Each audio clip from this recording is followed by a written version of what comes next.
Hello, everybody, and welcome back to a brand new episode of It's All Well and Good with me, Abbie Nesbitt. It's Sunday, the 9th of March. It's 5:25, and it is still light outside. Come on. How good is that? How good has the weather been lately? And I don't want to get into the weather and have like that kind of conversation, but I'm going to talk about the weather because there's nothing better than talking about the weather when the goddamn weather is good. And we have had such good weather for the past, I want to say 2 weeks, but it's definitely been less than 2 weeks. Maybe 10 days, maybe. But I've been having a bloody good old time. Mental health, check, she's back. Seasonal depression, boo, she's gone. I am having such a good time at the minute. Oh, life is just so much better in the sun. Vitamin D, love her. Like, I just can't. Oh, that's it. That's today's episode. Thank you so much for listening. Goodbye. Obviously not. I'm literally just on a high. I can't stop gabbering on about the weather and how good it has had an effect on my brain. I think everybody can agree that like the clouds and the rain really does pull you down, and we did have like a really cloudy spell there for 2 weeks. No, not for 2 weeks. I think everything's 2 weeks in my head apparently, but 2 weeks ago there was probably a week straight where it was full overcast, and it wasn't until it lifted I realized how heavy it was on my head, and you know how grey it makes everything look. When the sun is shining on the gorgeous buildings in Liverpool, there is literally nowhere else that I would rather be apart from a beach abroad in 30-degree heat. Because you can never please this girl. You can never please her. But saying that, I am very happy with the weather. How's everybody been? What have you been getting up to? I hope you are having a lovely springtime so far. We've just kissed goodbye February, came and gone so fast after January absolutely dragged, and now we're into March. How's everybody feeling? You know, like there's probably a sense of impending doom of the fact that the year is already going quite fast, but I took a really good opportunity to look back on my year so far, and I did that by writing a really wanky LinkedIn post. So please, if you're listening and you've got LinkedIn and you want to have a nosy at what it's like, go and read it, but show some support, because there's nothing worse than being a LinkedIn loser out in the cold with no engagement. So engage if you will. But I did reflect on the year so far, on all of the things that I've got up to in work, especially in that first edition of it. And I think it definitely gave me a boost of motivation. And, you know, like it's always good to look back and see how far you've come this far. And we might be 12 weeks into 2025, but don't let that scare you. There's still so much time. There's literally 40 weeks left of this year. Like, actually, why does that kind of sound like the complete opposite of what I want to say? 40 weeks is crazy. No, we're stopping it. 40 weeks is nothing, right? No. Oh my god, I can't get this right. 12 weeks is a really short space of time. Don't feel stressed if you haven't achieved anything that you want to achieve, because you've got the whole year to achieve it. That is what I'm trying to say. But it's always good to look back and see how far you've come to move forward. Okay. In the past 2 weeks, oh my god, I've been busy. I've literally just got back from London last night from one of the most lovely weekends I've had in Loveland. Apparently, London got rebranded there. I had such a gorgeous weekend in London. On Thursday night, I went to the Miss Me podcast show. Oh, Eddie, thank you so much for this present. This is literally the best present anyone's ever given me. First live show of the Miss Me podcast in Hackney Empire. Makita Oliver, Lily Allen on stage in front of me in the flesh, right there. I literally could see the wrinkles on their forehead. They were that close. I genuinely was about to combust. I love Lily Allen so much. Me and the girls have went through so much in our really early 20s or even like our teenage years, and Lily Allen has just like took us out of those situations and just gave us moments to sing and have fun and dance with each other and scream lyrics in each other's faces. So to be able to be in the same room as someone like her, it was absolutely, I don't even have the word. I want to say absolutely insane, but I feel like I say everything's absolutely insane, to the fact that it doesn't actually make anything absolutely insane either. But it was just absolutely insane. It was so incredible to be in the same room as her, and she's just an icon living. Makita Oliver, oh my god, her presenting skills, like, obviously she did T4 way back in the day with Simon Amstel as well. Also seen Simon Amstel, he was in front of me getting a drink, and I was looking at the back of his head thinking, oh my god, his curly hair is lovely. Because if you're watching on YouTube right now, you'll actually realise that I've got my hair down for once and it's really curly, so I'm trying to really lean into that at the minute. So I'm looking at the back of Simon Amstel's head and I'm like, oh, his curls are just, you know, alright, Goldilocks, even though he's got dark hair. I was like, oh, you get it, looks gorge. And he swings round just to look round him as everybody else does, and it's none other than Simon Amstel. And I look at him and I literally do this, like a picture that you get taken in primary school and you don't know how to smile. That's how I looked. I actually, yeah, but love him. He covered Lily on an episode of Miss Me, and it's really fun. But yeah, back to Makita. So she used to present T4 way back in the day with Simon Amstel, and she is the most hilarious, free-spirited, casual presenter ever. Like, she was just so intriguing, and the way that she speaks and tells stories is absolutely amazing. The relationship between them two is, honestly, it's hilarious. If I had to boil it down to two, really, if you know what I mean. Makita's the golden retriever and Lily Allen is the black cat, and that's just all that needs to be said. But I had the absolute best time. I went and met Eddie and his friends at the pub straight after, and I was literally like shaking. They were like, oh, Abbie, how was it? And I was like, and nothing came out of my mouth. Nothing literally came out of my mouth. I was so, absolutely buzzing. You know what did happen? We were playing Pass the Parcel in the theatre, and there was like 5 different parcels, and you meant to like pass them around, like obviously pass them like beside you on the row that you're in, and then pass it behind you to the rows behind. And then the row in front of us forgot to pass it behind us because we were up in the box. Okay, in the box. And I was with these 2 girls, and one of them was from Paris, and she's like screaming in French, but what she's saying is in English, but because she's screaming so much and there's literally drum and bass playing and nobody can actually hear themselves think at this moment, and there's lights, camera flashing, and she's like, I'm not even gonna do it.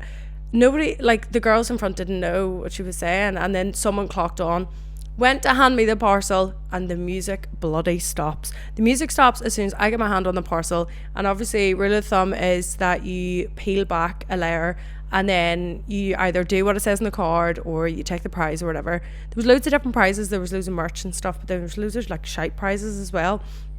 I got a 32 palette of paints actually, so my prize was brilliant. But then all I hear from stage is, what did everybody get? Like this from Makita, and then everyone's like pointing up to me, and I'm holding up the paints, and I just see this sweeping spotlight come across the Hackney Empire, beaming onto me, my face instantly, without even a thought, beetroot red, beetroot bloody purple, and I'm like, I got paints. What? I got paints. Pins. No, paints. Pens? No, paints, like painting. Pins? Peeing? Everything apart from what I actually got was suggested or received. Nobody could understand my Northern Irish accent. Everyone thought I was crazy. And when I say everyone, I mean Lily Allen and Makita Oliver. How embarrassing. My one interaction with them women, and it's me talking about paints, and they think I'm saying pain. And that, my friends, was a bloody good night. So much fun. Spent the rest of the weekend chilling and walking around London. Went to Brick Lane, did the London Eye, which was absolutely fab. Got to witness with my own eye the man that climbed Big Ben, the Elizabeth Tower, in protest, which was unbelievable. And yeah, just had a great time. What else have I been doing? I feel like it's been really busy.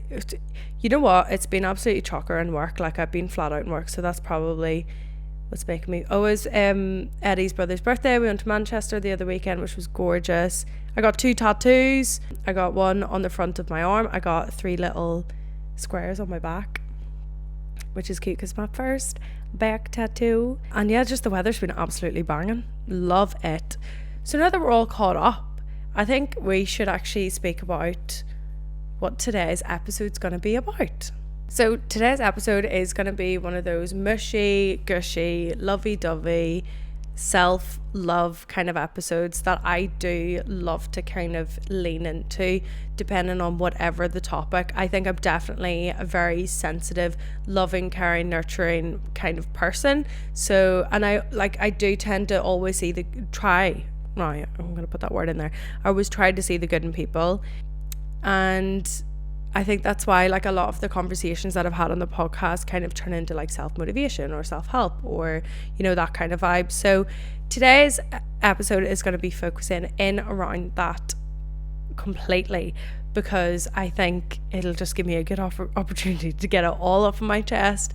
And it's something that I've definitely been focusing on lately. And when I say lately, I actually think this has been going on for longer than just, you know, the last few months or like since the start of the year. I think this has been going on from maybe nearly 2 years.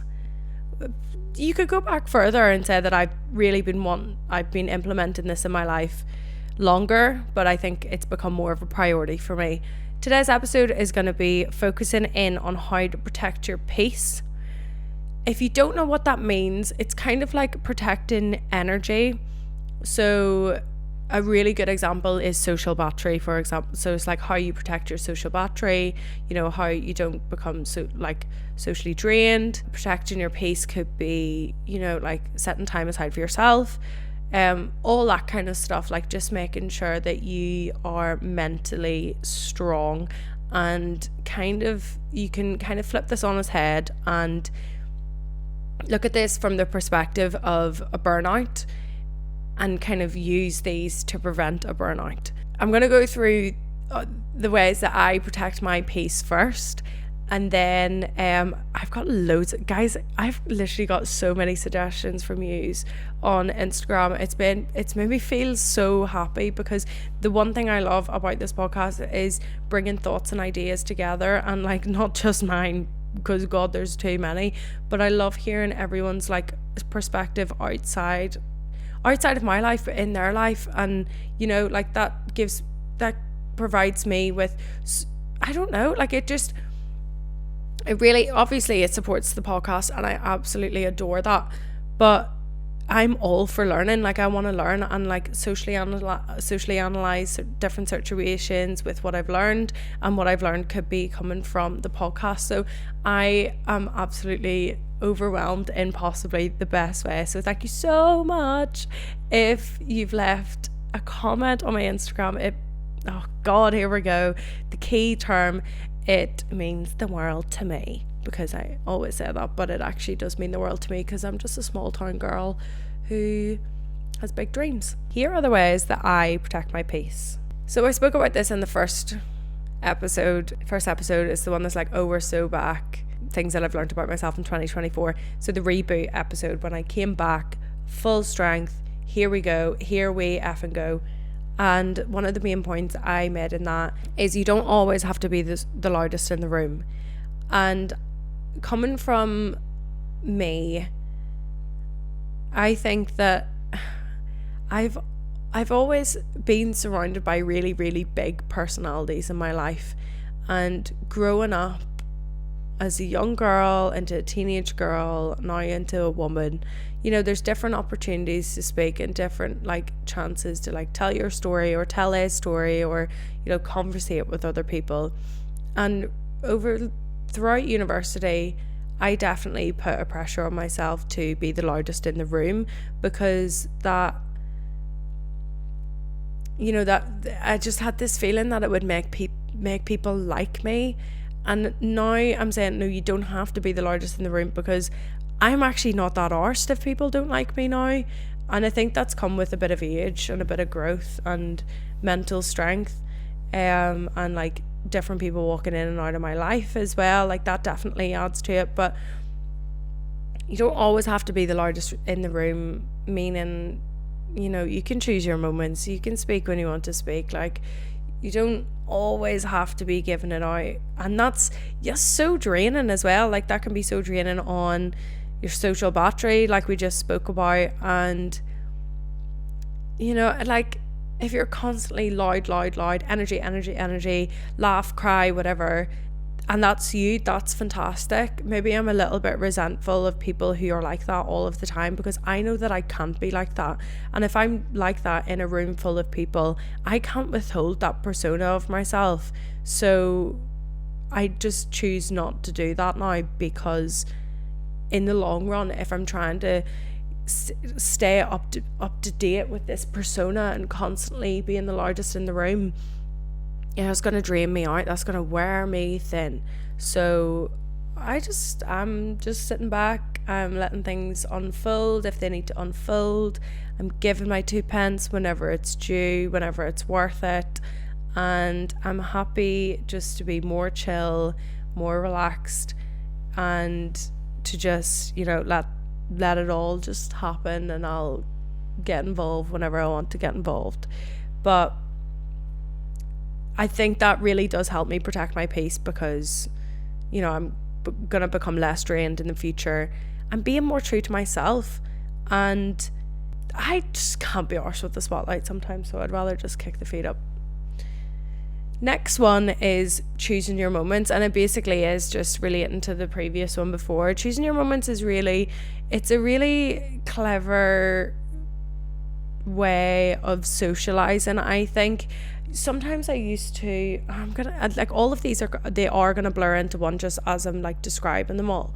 But sometimes I used to always feel like I had to, you know, give into every single conversation. If someone was telling me a story, I'd be like, yeah, that happened to me, and this is how it happened to me. Yeah, thank you, this is what happened. Like, always like responding, like reciprocating what's going on.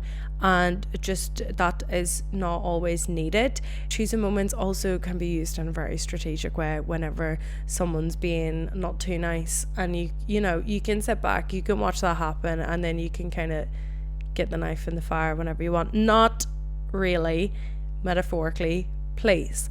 So yeah, and choosing your moments, like, I don't know, it's pretty similar to the one before, just having a more chill outlook.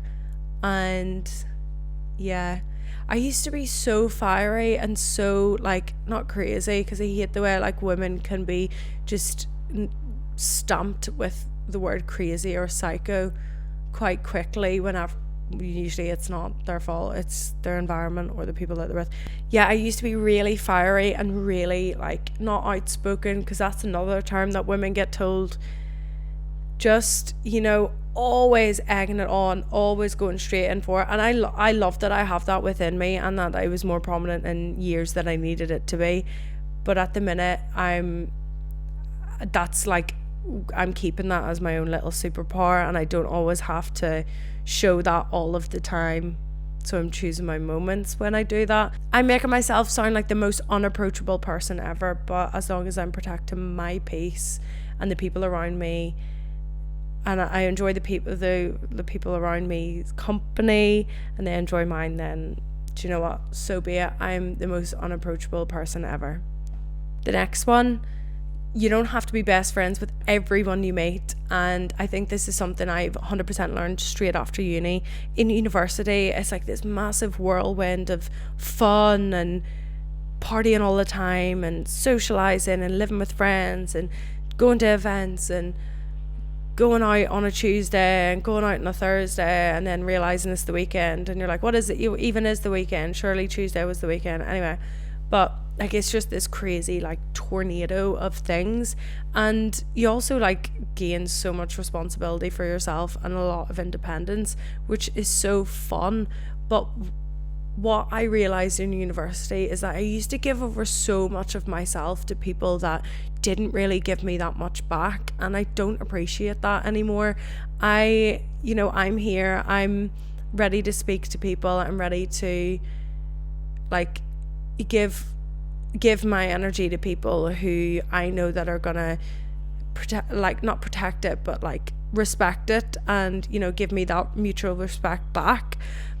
In university, I feel like I was very quick to just overshare, give, and I didn't always get that back. And now I know that I just, I've got friends around me that are really good friends. I don't need to have, it literally is the saying, no, I was going to say it wrong.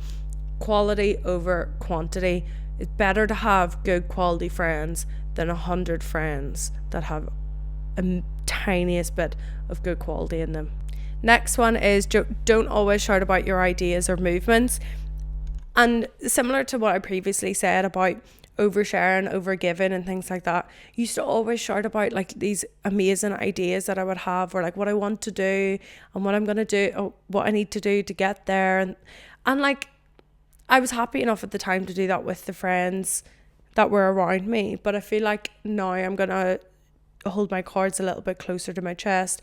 Don't always have to say what my plans are, because evidently, they're your own. You can just keep that, like, I'm speaking to myself here, but like I'm just keeping that close, because not everybody needs to know what's going on in your life all of the time.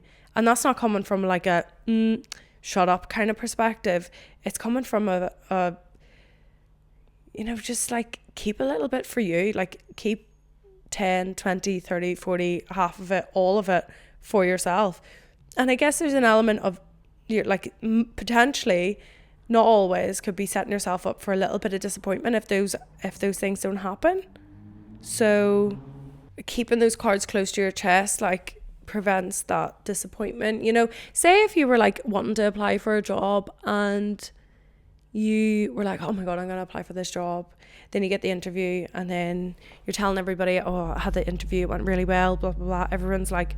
Everybody's starting to think of you in that role. You're thinking of you in that role. You start to make changes around you, or you start to dream about it, and it becomes more a part of your life than what it actually is. And then you don't get the job, and everyone's like, oh, what about that interview? I think you could do that job so well, and like that company would be great for you. Or like people constantly asking, then as you catch up with different friends down the line, they're asking, and then a month goes by and then people are still asking you about this job that you didn't get. And it's kind of like all of these tiny little knocks along the way. I think that's why I'm going to keep my cards close to my chest, because that's more, to me, that would be more mentally wearing than if, for example, an opportunity come my way and it didn't go through the way that I wanted it to, and I didn't tell anybody about that. And I feel like I could just like get past it a lot sooner than if I was to tell everybody and they were reminding me about my failure in months to come. And that's no fault of their own, that would just be fault of my mouth. Saying no to plans, always up for this. Literally make saying no if you feel like you're getting close to being too busy or too burnt out. Say no. Maybe you don't need to meet your friend for coffee that day. Maybe you're literally just too busy, and that's fine, that's life. Or maybe you don't need to go to that event because you've been to events pretty similar soon. Don't go because you feel like you have to, because your friends are going to be there. It's fine to say no. There's such a strong feeling in saying no, being like, no, that's not for me. Like, people tend to forget that you can say no. And even the fact that when people ask you to do something, like, not sure, we'll let you know, that is basically a no. Just say no. Protect your peace. And with that, as you're saying no, as you're having more time each day for yourself, make that time for you for at least 1 hour a day. I would say Do you know what I love? Sometimes when I actually am arsed to get up and go to the gym in the mornings at 7 o'clock, and I have that full hour to myself, and I'm not doing anything remotely related to work, and I'm not speaking to anybody unless maybe Eddie goes with me, and I'm just there with my podcast in my ear, not this podcast, someone else's podcast in my ear. You know what? I'm setting the day up on such a strong foot because I'm taking that hour for myself. And it is just empowering. It's good, and it should be done. Everybody should be making time for themselves in a day, especially if you're living with your friends or you're living with your partner or whatever you might be doing. I know it can be difficult in all these different situations. However, even if it's 5 minutes, even if it's just a coffee, even if it's just a moment to look out the window, by stealing these moments for yourself, you're giving yourself more mental strength.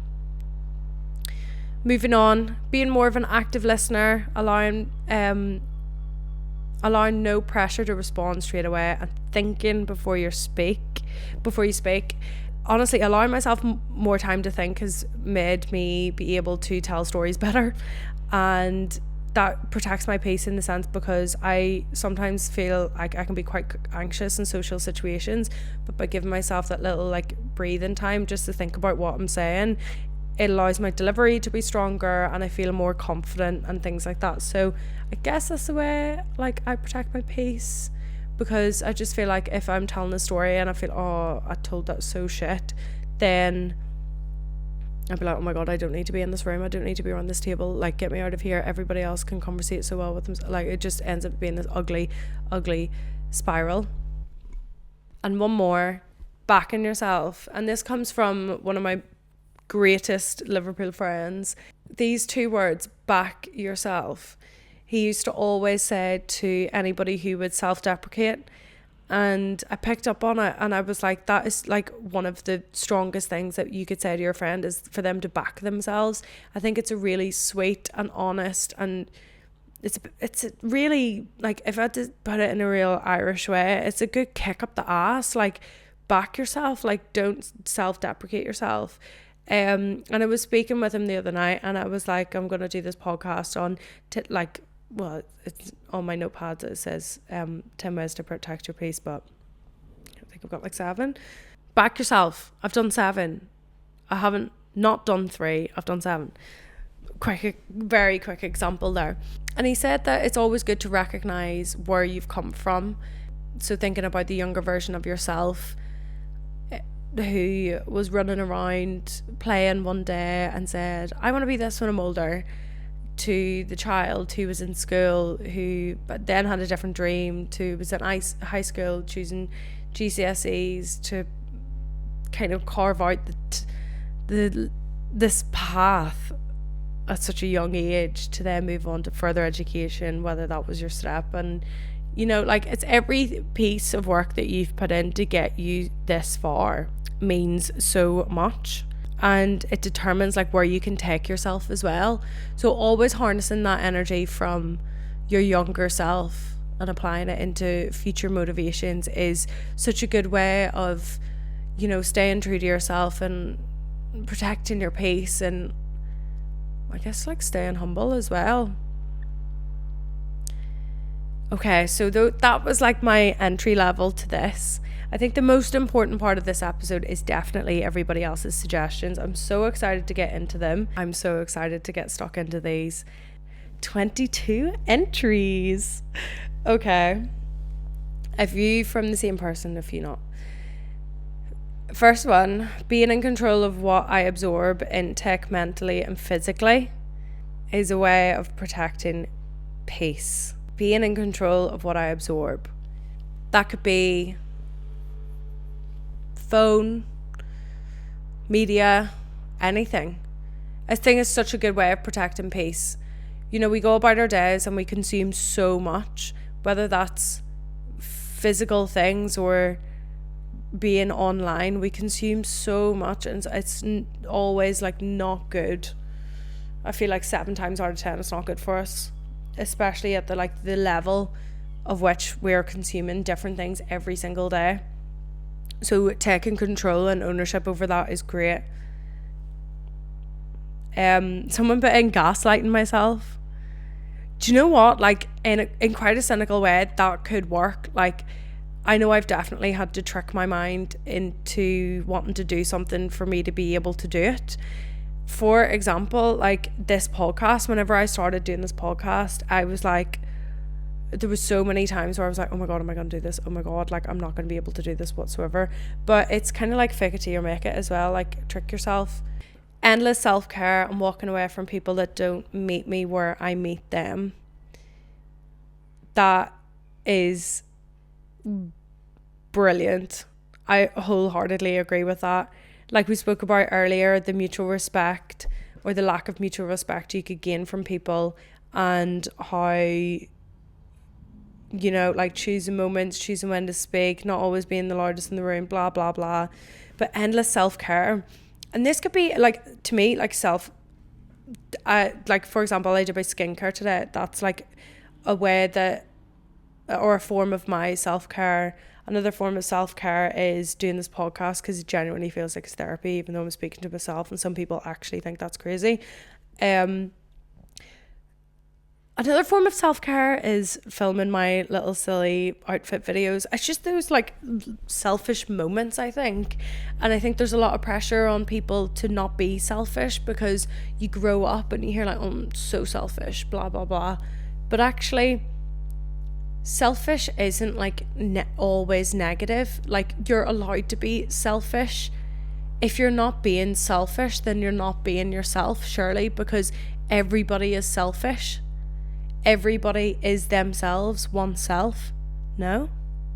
So, self-care is the way forward.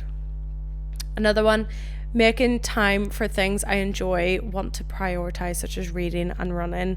Hobbies are like literally the bonus to this life. Being able to have interests and doing things on the side from the usual working life is so good, and they can provide you with so much mental clarity. Letting go of things I can't change, that element of control, definitely kind of putting that to bed. Not always needing to have control, and recognizing that you don't always need that is good. Not being easily influenced, kind of like saying no as well, like, you know, like just putting your hand up and be like, no, I'm not gonna do that, no. So not being easily influenced. Not letting what people think of me bother me. But honestly, I'm trying not to speak around in circles, but I think I can't put it forward enough, like how much I'm caring less and less and less about what people think of me as the months and the years go on. I just don't care. I literally don't care.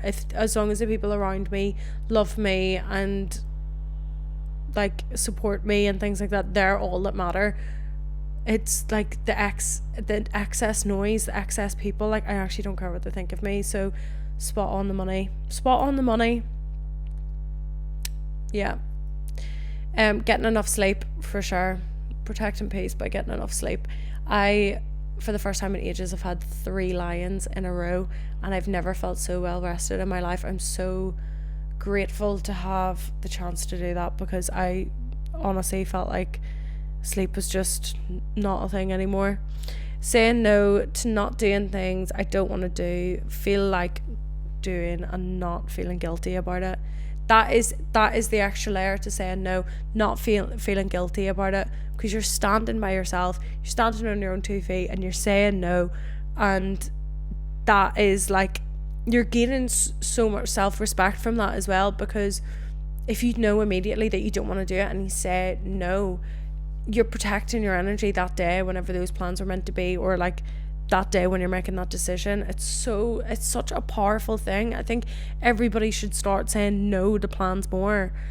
And that's not to say that we should lock ourselves in cages. I just think that like it's like I've had so many mental burnouts, and I'm like, how did I get here? And I know, I always ask myself that question, but I know how I got there. It's because I say yes to fucking everything. I don't need to. Next, being mindful of how I speak to myself and others and setting boundaries. This is absolutely beautiful. It is so important to speak to yourself like you are your own best friend. You wouldn't speak to your best friend the way that you would speak to yourself sometimes. So don't do that. You know, we're in this life for years.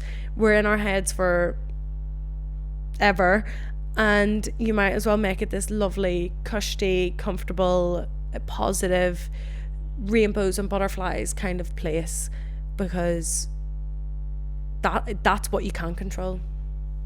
That is what you can control. Doing stuff for myself and myself only, even if I don't feel like it at the time, for sure. Honestly, can't express this enough.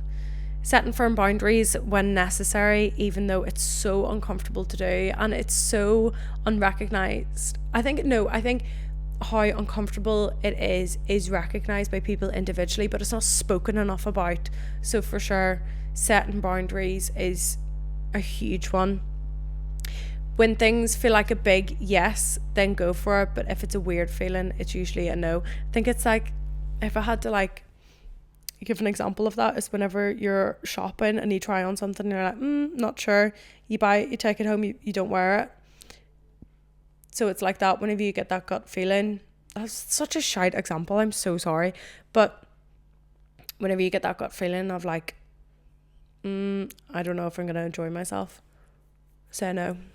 Literally say no.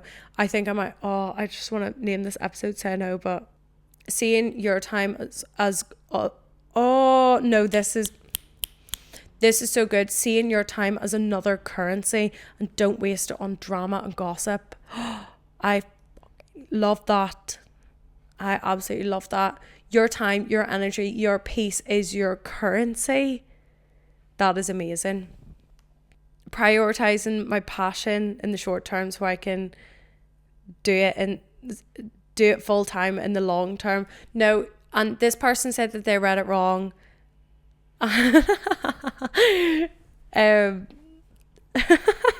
This person said, LMAO, I read it wrong. I just turned my phone on Do Not Disturb and cook food, which is so real, and I love that.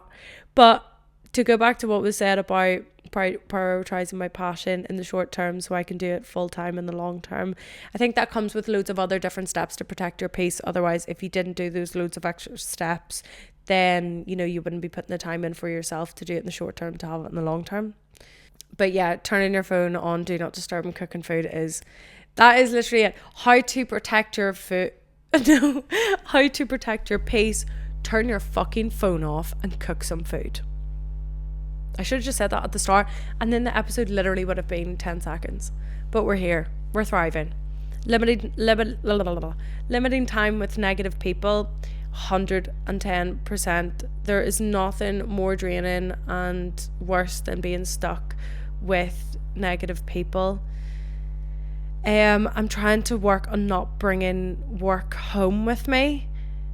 That is, you know what, that's so inspiring. And in those few seconds that I just had a chance to think about that, made me realise how much I speak about work.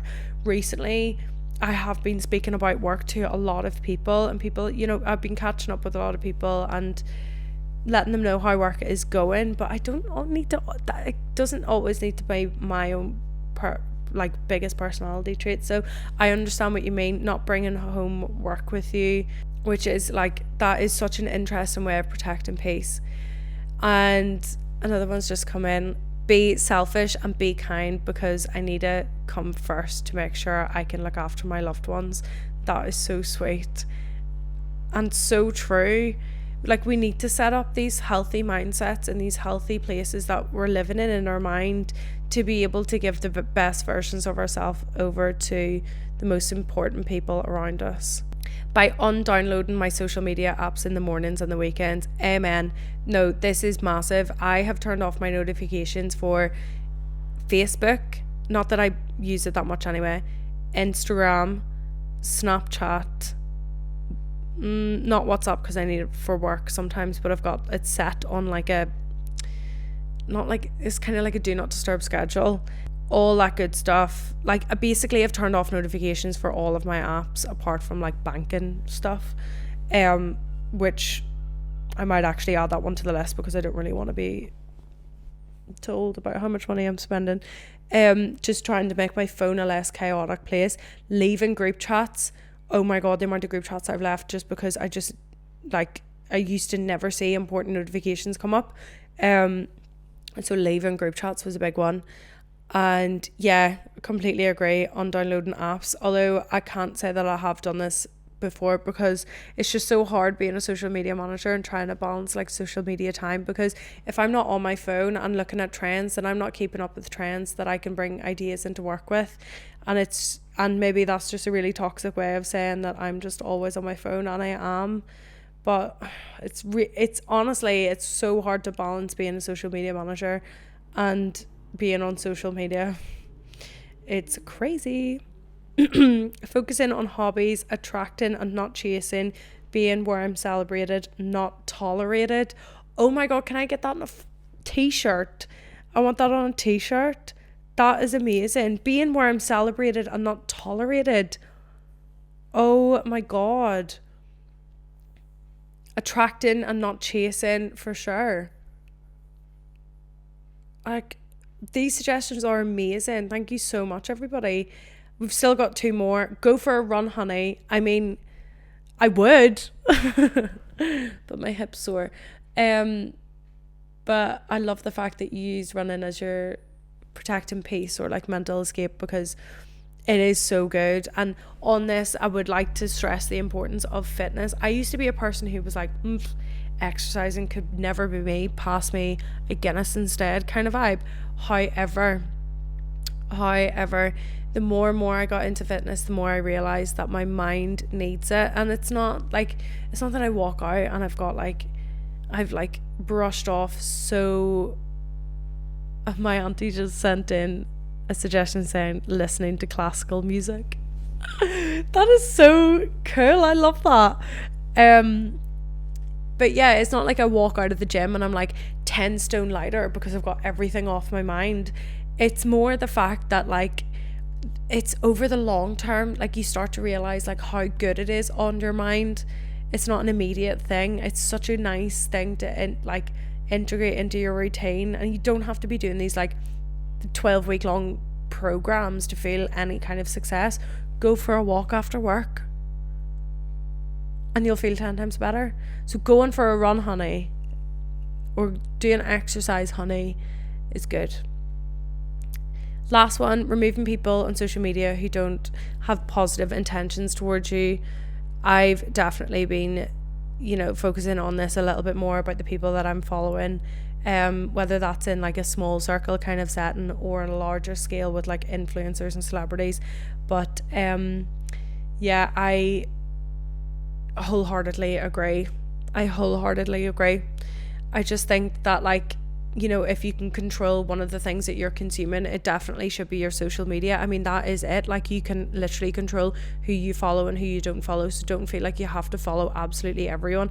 I used to feel so guilty by unfollowing people that I used to go to high school with, and then I reminded myself I haven't seen them in, quick math, nearly 10 years, and I don't know if they would speak to me if I seen them in real life, and if I would speak to them, what would we speak about? It's like, are these people deserving of seeing what we're doing now? I don't know. So yeah, oh my god, this has been a healthy episode. I feel like I've done a lot of talking, like my mouth literally hasn't stopped moving this for like 46 minutes. But yeah, what an intriguing episode. Thank you so much to everybody who left in their suggestions. If you've left in suggestions and you haven't heard them, I haven't read them out, don't worry, I will bank them and I'll make some kind of content out of them. Speaking of content, you can see stupid content on my TikTok, Abbie_Nesbitt. Follow if you want, stalk if you like. And on my Instagram, it's more like more fashion kind of videos, everyday content as well.